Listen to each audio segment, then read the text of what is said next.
معزز سامعین، آداب۔ آج جو کتاب آپ کی خدمت میں پیش کی جا رہی ہے اس کا عنوان ہے پطرس کے مضامین۔ یہ کتاب فروری سن 2003 میں فضلی سنز پرائیویٹ لمیٹڈ کی جانب سے شائع کی گئی اور یہ کتاب national audio library for the blind کی جانب سے پیش کی جا رہی ہے۔ میں ہوں صداکار حمیرہ تحسین۔ پیش خدمت ہے مضمون نمبر 7 از جناب پطرس بخاری۔ انجام بخیر۔ منظر: ایک تنگ و تاریک کمرہ جس میں بجز ایک پرانی سی میز اور لرزہ برندام کرسی کے اور کوئی فرنیچر نہیں۔ زمین پر ایک طرف چٹائی بچھی ہے جس پر بے شمار کتابوں کا انبار لگا ہے۔ اس انبار میں سے جہاں جہاں کتابوں کی پشتیں نظر آتی ہیں وہاں شیکسپیئر، ٹالسٹوئے، ورڈزورتھ وغیرہ مشاہیر ادب کے نام دکھائی دے جاتے ہیں۔ باہر کہیں پاس ہی کتے بھونک رہے ہیں، قریب ہی ایک بارات اتری ہوئی ہے۔ اس کے بینڈ کی آواز بھی سنائی دے رہی ہے جس کے بجانے والے دق، دمہ، کھانسی اور اسی قسم کے دیگر امراض میں مبتلا معلوم ہوتے ہیں۔ ڈھول بجانے والے کی صحت البتہ اچھی ہے۔ پطرس نامی ایک نادار معلم میز پر کام کر رہا ہے۔ نوجوان ہے لیکن چہرے پر گزشتہ تندرستی اور خوشباشی کے آثار صرف کہیں کہیں باقی ہیں۔ آنکھوں کے گرد سیاہ حلقے پڑے ہوئے ہیں، چہرت سے ذہانت پسینہ بن کر ٹپک رہی ہے۔ سامنے لٹکی ہوئی جنتری سے معلوم ہوتا ہے کہ مہینے کی آخری تاریخ ہے۔ باہر سے کوئی دروازہ کھٹکھٹاتا ہے۔ پطرس اٹھ کر دروازہ کھول دیتا ہے۔ 3 طالب علم نہایت اعلیٰ لباس زیب کیے اندر داخل ہوتے ہیں۔ پطرس: حضرات اندر تشریف لائیے۔ آپ دیکھتے ہیں کہ میرے پاس صرف ایک کرسی ہے لیکن جاہو حشمت کا خیال بہت پوچھ خیال ہے۔ علم بڑی نعمت ہے، لہٰذا اے میرے فرزندو، اس انبار سے چند ضخیم کتابیں انتخاب کر لو اور ان کو ایک دوسرے کے اوپر چن کر ان پر بیٹھ جاؤ۔ علم ہی تم لوگوں کا اوڑھنا اور علم ہی تم لوگوں کا بچھونا ہونا چاہیے۔ کمرے میں ایک پراسرار سا نور چھا جاتا ہے، فرشتوں کے پروں کی پھڑپھڑاہٹ سنائی دیتی ہے۔ طالب علم تینوں مل کر: اے خدا کے برگزیدہ بندے، اے ہمارے محترم استاد، ہم تمہارا حکم ماننے کو تیار ہیں۔ علم ہی ہمارا اوڑھنا اور علم ہی ہم لوگوں کا بچھونا ہونا چاہیے۔ کتابوں کو جوڑ کر ان پر بیٹھ جاتے ہیں۔ پطرس: کہو اے ہندوستان کے سپوتوں، آج تم کو کون سے علم کی تشنگی میرے دروازے تک کشاں کشاں لے آئی؟ پہلا طالب علم: اے نیک انسان، ہم آج تیرے احسانوں کا بدلہ اتارنے آئے ہیں۔ دوسرا طالب علم: اے فرشتے، ہم تیری نوازشوں کا ہدیہ پیش کرنے آئے ہیں۔ تیسرا طالب علم: اے مہربان، ہم تیری محنتوں کا پھل تیرے پاس لائے ہیں۔ پطرس: یہ نہ کہو، خود میری محنت ہی میری محنت کا پھل ہے۔ کالج کے مقررہ اوقات کے علاوہ جو کچھ میں نے تم کو پڑھایا اس کا معاوضہ مجھے اس وقت وصول ہو گیا جب میں نے تمہاری آنکھوں میں ذکاوت چمکتی دیکھی۔ تم کیا جانتے ہو کہ تعلیم و تدریس کیسا آسمانی پیشہ ہے، تاہم تمہارے الفاظ سے میرے دل میں ایک عجیب مسرت سی بھر گئی ہے۔ مجھ پر اعتماد کرو اور بالکل مت گھبراؤ، جو کچھ کہنا ہے تفصیل سے کہو۔ پہلا طالب علم سرو قد اور دست بستہ کھڑا ہو کر: اے محترم استاد، ہم علم کی بے بہا دولت سے محروم تھے۔ درس کے مقررہ اوقات سے ہماری پیاس نہ بجھ سکتی تھی۔ پولیس اور سول سروس کے امتحانات کی آزمائش کڑی ہے، تو نے ہماری دستگیری کی اور ہمارے تاریخ دماغوں میں اجالا ہو گیا۔ مقتدر معلم، تو جانتا ہے آج مہینے کی آخری تاریخ ہے۔ ہم تیری خدمتوں کا حقیر معاوضہ پیش کرنے آئے ہیں۔ تیرے عالمانہ تبحر اور تیری بزرگانہ شفقت کی قیمت کوئی ادا نہیں کر سکتا، تاہم اظہار تشکر کے طور پر جو کم مایہ رقم ہم تیری خدمت میں پیش کریں اسے قبول کر کہ ہماری احسان مندی اس سے کہیں بڑھ کر ہے۔ پطرس: تمہارے الفاظ سے ایک عجیب بے قراری میرے جسم پر طاری ہو گئی ہے۔ پہلے طالب علم کا اشارہ پا کر باقی 2 طالب علم بھی کھڑے ہو جاتے ہیں۔ باہر بینڈ یکلخت زور زور سے بجنے لگتا ہے۔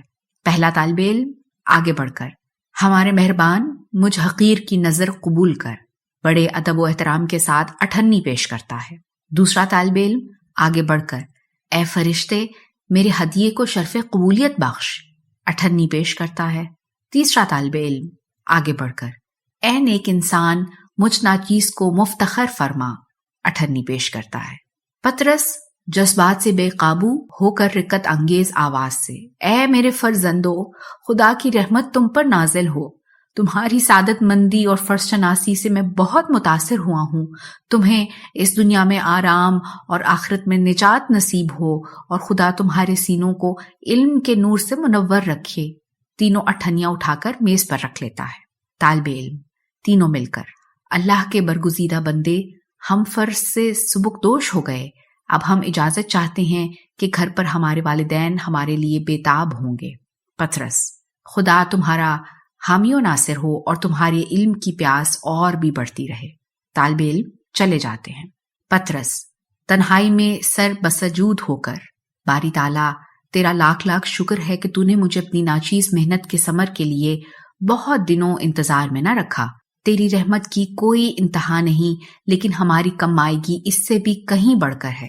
یہ تیرا ہی فضل اور کرم ہے کہ تو میرے وسیلے سے اوروں کو بھی رزق پہنچاتا ہے، اور جو ملازم میری خدمت کرتا ہے اس کا بھی کفیل تو نے مجھ کو ہی بنا رکھا ہے. تیری رحمت کی کوئی انتہا نہیں اور تیری بخشش ہمیشہ ہمیشہ جاری رہنے والی ہے.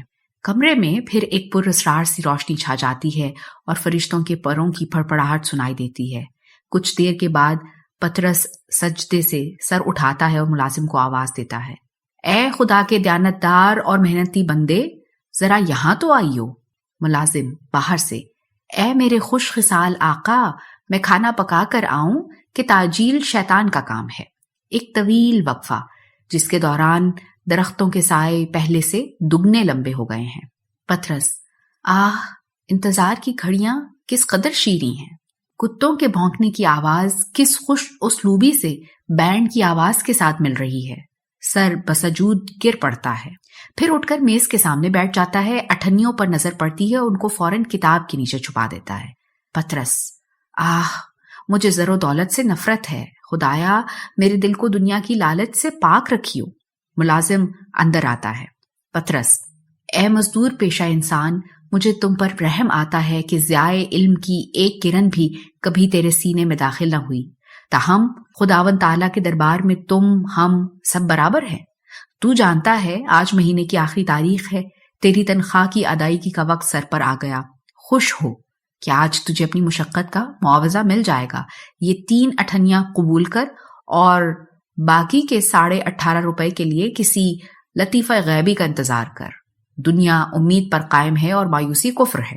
ملازم اٹھنیاں زور سے زمین پر پھینک کر گھر سے باہر نکل جاتا ہے.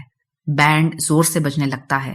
پطرس: خدایا، تکبر کے گناہ سے ہم سب کو بچائے رکھ اور ادنا طبقے کے لوگوں کا سا غرور ہم سے دور رکھ. پھر کام میں مشغول ہو جاتا ہے. باورچی خانے میں کھانا جلنے کی ہلکی ہلکی بو آ رہی ہے. ایک طویل وقفہ جس کے دوران میں درختوں کے سائے چگنے لمبے ہو گئے ہیں. بینڈ بدستور بج رہا ہے. یکلخت باہر سڑک پر موٹروں کے آ کر رک جانے کی آواز سنائی دیتی ہے.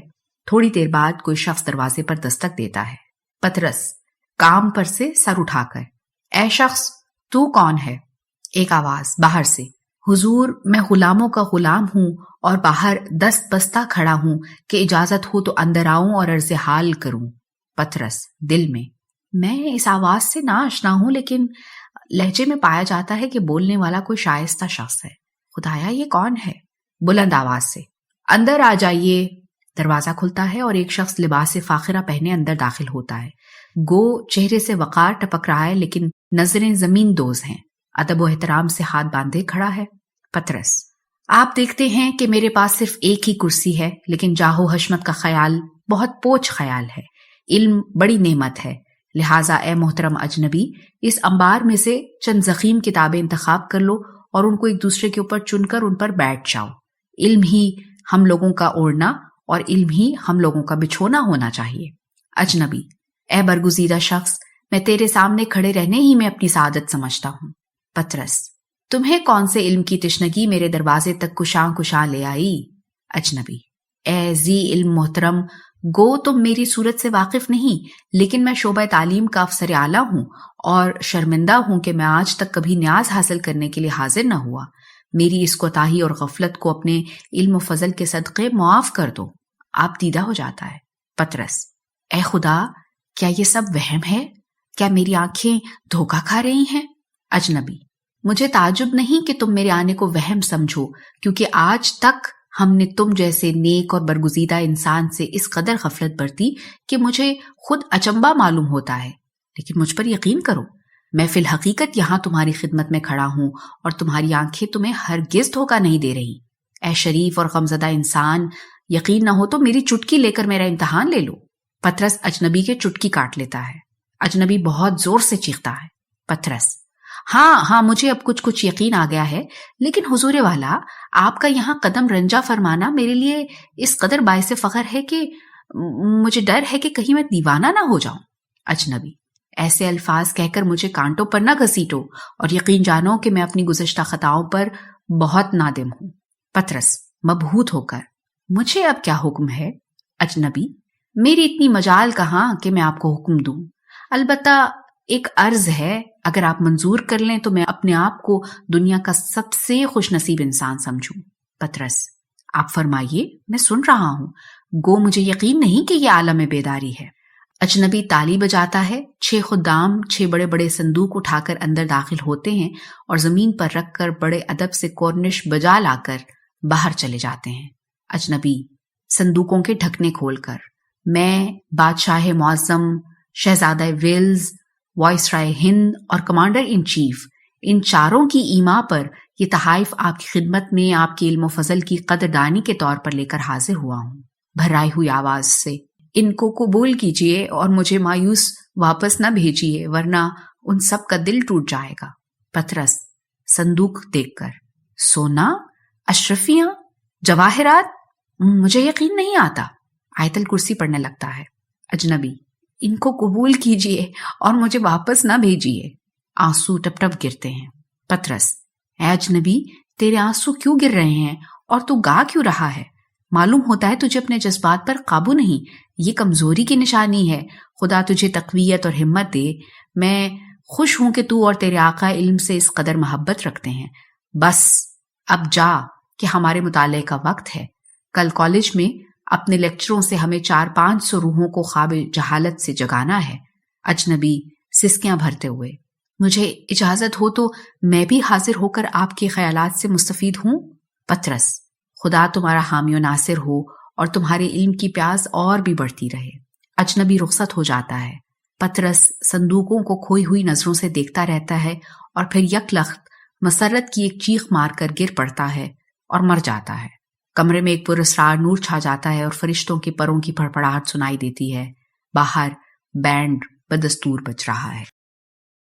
معزز سامعین، جو ریکارڈنگ آپ نے ابھی سماعت فرمائی، اسے national audio library for the blind کی جانب سے پیش کیا گیا ہے۔ ہمارے یوٹیوب چینل کو لائک، سبسکرائب اور شیئر ضرور کیجیے۔ اپنی قیمتی تجاویز اور آراء کے اظہار کے لیے ہمارے کمنٹ سیکشن کا استعمال کیجیے۔ اگر آپ بھی رضاکارانہ طور پر ہمارے اس مشن کا حصہ بننا چاہیں تو ڈسکرپشن میں دیے گئے لنک کے ذریعے ہمارے واٹس ایپ گروپ کو جوائن کیجیے۔ شکریہ۔